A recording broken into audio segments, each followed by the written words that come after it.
السلام علیکم ناظرین، گرد و پیش رضی کے ساتھ آج میں آپ کو کراچی کی صورتحال پر بات کروں گا اور کراچی میں ایم کیو ایم کے رہنما جو ہیں بابر غوری صاحب وہ واپس آئے ہیں. وہ واپس آتے ہی جو ہے انہیں گرفتار کیا گیا. اس کے علاوہ ایم کیو ایم پاکستان جو ہے اس میں قیادت کا بحران ہے. قیادت کے بحران پر ہم بعد میں بات کرتے ہیں، لیکن پہلے یہ دیکھتے ہیں کہ بابر غوری صاحب کیوں آئے ہیں اور انہیں کون سا اہم عہدہ ملنے جا رہا ہے، اور اس اہم عہدے کے حوالے سے بات کریں گے.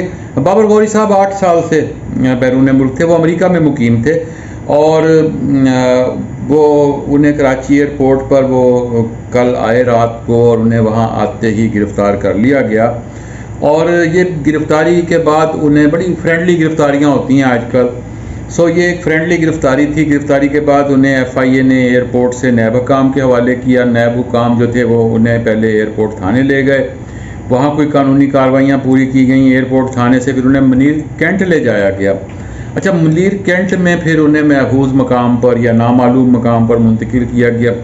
وہ رات انہوں نے وہاں گزاری ہے، اور وہ ظاہر ہے کینٹ میں رات گزارنے کے بعد پھر وہ صبح انہیں منگل کی صبح انہیں انسداد دہشت گردی کی جو عدالت ہے اس میں لایا گیا. اور ان کا پروٹوکول کا یہ عالم تھا کہ پولیس انہیں موبائل کی فرنٹ سیٹ پر بٹھا کر لائی.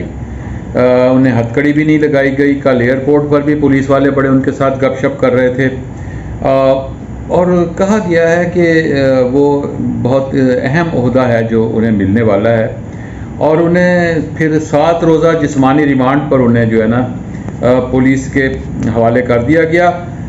اس موقع پر انہوں نے کہا کہ یہ مجھ پر الزامات بے بنیاد ہیں. اگر الزامات سچے ہوتے تو میں واپس ہی کیوں آتا، اور میں 8 سال سے پاکستان سے باہر تھا. بنیادی الزام تو ان پر جو ہے وہ قواعد و ضوابط سے ہٹ کر بھرتیاں کرنے کا. اس کے علاوہ بھی بہت سارے مقدمات ہیں. کوئی سنگین جرائم بھی ہیں کچھ جن میں ان کا نام آیا. اور اس کے بعد وہ مقیم ان کی واپسی کیسے ممکن ہوئی. امریکہ میں وہ رہتے تھے، اور آپ کو یاد ہے ہم نے ایک تصویر دکھائی تھی جس میں امریکہ میں مقیم سابق پاکستانی سفیر جو ہیں وہ گزشتہ ہم نے یہ سٹوری چلائی تھی. اور وہ حسین حقانی صاحب جو ہیں وہ الطاف حسین صاحب سے مل رہے ہیں. اور الطاف حسین صاحب کے ساتھ صرف وہی نہیں مل رہے، اس میں آصف زرداری صاحب کے قریبی ساتھی مرتضی سولنگی صاحب بھی الطاف حسین سے ملے ہیں. اور وہ تصویر جب ہم نے چلائی تھی تو ہم نے اس میں ذکر کیا تھا کہ یہ ملاقات کیوں ہوئی ہے، کیا اہم باتیں طے ہوئی ہیں اس ملاقات میں.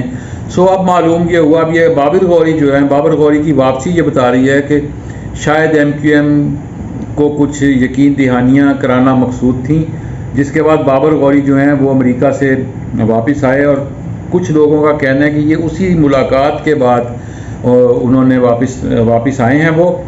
اور اب وہ سنا ہے جی ڈرائی کلیننگ کے لیے گئے ہیں. ڈرائی کلین ہوں گے یہ. اب جب انہیں لے کے گئے ہیں نا پولیس کے پاس، ریمانڈ میں حوالے کیا گیا ہے. ڈرائی کلین تو شاید وہ رات کو ہی ہو گئے ہوں گے، کیونکہ وہ کینٹ میں انہیں رکھا گیا تھا تو رات ہی ڈرائی کلیننگ تو شاید ان کی ہو گئی ہو. لیکن اب باضابطہ ڈرائی کلیننگ کے لیے گئے ہیں. اور وہ ڈرائی کلیننگ میں اب ان پر جو الزامات ہیں وہ طریقہ ہوگا کہ ان کو الزامات سے کیسے نکالنا ہے، کیونکہ انہوں نے اب گورنر کے عہدے پر فائز ہونا ہے. سنا ہے وہ مستقبل میں سندھ کے گورنر بننے جا رہے ہیں. اور سندھ میں پیپلز پارٹی کی حکومت ہے، اور پیپلز پارٹی اور ایم کیو ایم کے درمیان جو کچھ چیزیں چل رہی تھیں، گڑبڑ بھی درمیان میں ہوئی تھی. تو اس میں یہی معاملہ تھا کہ ایم کیو ایم اپنا حصہ چاہتی ہے تو حصہ اسے گورنر کی صورت میں ملے گا. اگر یا تو وہ گورنر بن جائیں گے، اگر گورنر کے معاملات سیٹل نہ ہوئے تو پھر انہیں سینیٹر بنایا جائے گا. یہ تو ہو گیا بابر غوری صاحب کا معاملہ. اب آ جائے NA 245 پر. یہ وہ سیٹ ہے جو عامر لیاقت حسین جو ہیں ان کی موت کے بعد یہ خالی ہوئی تھی. اور اس سیٹ پر فاروق ستار صاحب پہلے بھی 2 مرتبہ جو ہیں وہ کامیاب ہو چکے ہیں. اور آخری الیکشن جس میں 2018 کے الیکشن میں جس میں عامر لیاقت کامیاب ہوئے تھے، عامر لیاقت والے الیکشن میں بھی فاروق ستار دوسرے نمبر پر آئے تھے. یہاں سے فاروق ستار صاحب جو ہیں وہ ہیں ایک مضبوط امیدوار ہیں وہ.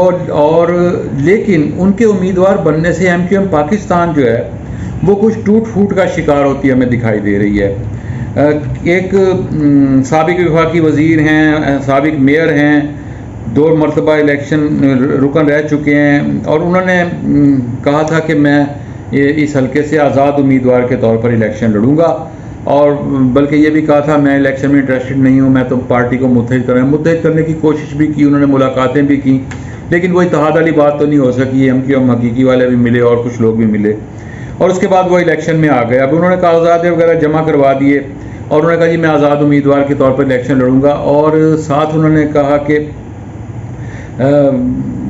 یہ شاید آزاد امیدوار کا اس لیے کہہ رہے تھے کہ وہ انٹرسٹڈ تو پتنگ کے نشان پہ تھے۔ ان کا خیال تھا کہ شاید یہ جو ملاقاتیں ہوئی ہیں، خالد مقبول صدیقی بھی ملے اور لوگ بھی انہیں ملے تھے، ان ملاقاتوں کے نتیجے میں انہیں ایم کیو ایم کی جانب سے پتنگ کا ٹکٹ الاٹ ہو جائے گا، لیکن ایم کیو ایم نے انہیں پتنگ کا ٹکٹ اعلان جو ہے نا وہ نہیں دیا، اور معید انور فاروقی کو یہ ٹکٹ الاٹ کر دیا گیا، جس کے بعد اب آخری اطلاعات تو یہ ہیں کہ انہوں نے الیکشن لڑنے سے ہی انکار کر دیا ہے، اور ان کا یہ کہنا ہے کہ میں اب فاروق ستار کا کہنا ہے کہ میری توجہ تو اب بلدیاتی الیکشن کے دوسرے مرحلے پر ہے، ظاہر ہے وہ شہری علاقے میں ہونے ہیں، تو میں وہاں اپنی پارٹی کو کروں گا مضبوط۔ اب ایم کیو ایم پاکستان میں جو قیادت کا بحران ہے، اس کے قائدین پر دیکھیں تو ایک تو ان کے قائد عامر خان ہیں۔ عامر خان کو کہتے ہیں جی ان کا بلڈ پریشر بہت جلدی بڑھ جاتا ہے، اور انہیں کہا گیا ہے کہ آپ کے بلڈ پریشر کی وجہ سے آپ کی زندگی کو بھی خطرہ ہے، اور اگر آپ ایسے بلڈ پریشر والے کو پارٹی کا عہدیدار بنا دیں تو پارٹی کو بھی خطرہ ہو جاتا ہے۔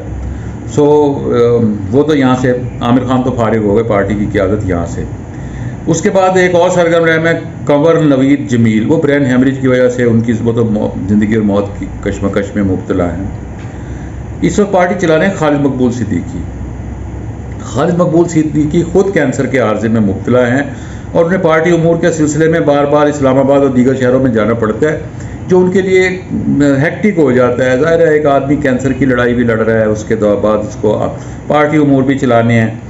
فیصل سبزواری نے فاروق ستار کے ساتھ ایک ملاقات کی تھی، جس میں انہوں نے فاروق ستار صاحب سے کہا تھا کہ آپ پارٹی کی قیادت سنبھال لیں، وہ مضبوط امیدوار ہیں ایم کیو ایم پاکستان کی قیادت سنبھالنے کے لیے، لیکن فاروق ستار صاحب نے انکار کر دیا۔